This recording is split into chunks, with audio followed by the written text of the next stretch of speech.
மக்களவை தேர்தல் தேதி அறிவிக்கப்பட்டதைத் தொடர்ந்து அரசியல் கட்சிகள் தங்கள் தேர்தல் பணிகளை தீவிரப்படுத்தியுள்ளன. இந்த நிலையில் சிதம்பரம் மக்களவை தொகுதியில் திமுக கூட்டணி சார்பில் போட்டியிடும் வேட்பாளர் திருமாவளவன் பற்றிய முழு விவரங்களை அளிப்பதற்காக நமது தொகுப்பாளினி தமிழ் வேட்பாளர்.com பகுதியில் இணைந்துள்ளார். அதனை தற்பொழுது பார்க்கலாம். நியூஸ் 7 தமிழ் நேயர்களுக்கு வணக்கம். இது வேட்பாளர்.com தொகுத்து வழங்குவது நான் தமிழ்.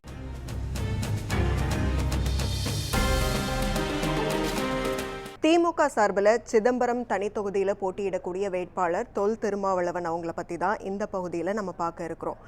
திருமாவளவன் 1962 வருஷம் அரியலூர் மாவட்டத்தில் இருக்கிற அங்கனூரில் பிறந்தவர். இவரோட தந்தை பெயர் தொல்காப்பியன், தாயார் பெயர் பெரியம்மாள்.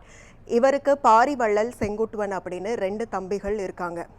பள்ளி படிப்பை தன்னோட ஊரில் முடித்த திருமாவளவன் பிஎஸ்சி கெமிஸ்ட்ரி முடிச்சுட்டு பிஎல் சட்ட படிப்பு படித்தார். அதுக்கப்புறம் எம்ஏ கிரிமினாலஜி முடித்த இவர் தடயவியல் துறையில் அரசு ஊழியராக பணிபுரிஞ்சார். அதோட திருநெல்வேலியில் இருக்கிற மனோன்மணியம் சுந்தரனார் பல்கலைக்கழகத்தில் முனைவர் பட்டமும் பெற்றிருக்காரு. விடுதலை சிறுத்தைகள் இயக்கம் 1999 வருஷம் தேர்தலில் போட்டியிட முடிவு செஞ்சப்போ தன்னோட அரசு பணியை துறந்த திருமாவளவன் 2009 நடந்த மக்களவைத் தேர்தலில் சிதம்பரம் தொகுதியில் போட்டியிட்டு எம்பியா தேர்வானார்.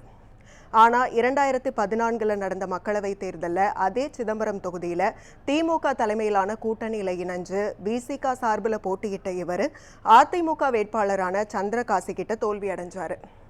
இதைத் தொடர்ந்து 2019 வருஷம் நடந்த மக்களவைத் தேர்தலில் திமுக காங்கிரஸ் தலைமையிலான மதசார்பற்ற முற்போக்கு கூட்டணியில் இணைஞ்சு சிதம்பரம் மக்களவை தொகுதியில் கிட்டத்தட்ட 3200 வாக்குகள் வித்தியாசத்தில் ஜெயிச்சு கரண்ட்ல அந்த தொகுதியோட எம்பியா இருக்காரு.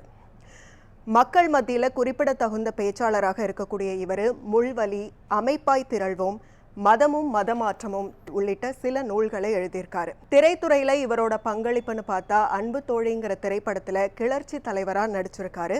கலகம், எண்ணெய்ப்பார் யோகம் வரும், மின்சாரம் உள்ளிட்ட திரைப்படங்களையும் நடிச்சிருக்காரு.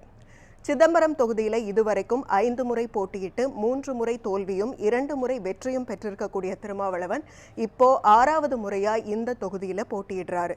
இந்த முறையும் இவர் ஜெயிக்கிறாரா இல்லையாங்கிறத பொறுத்திருந்து பார்க்கலாம்.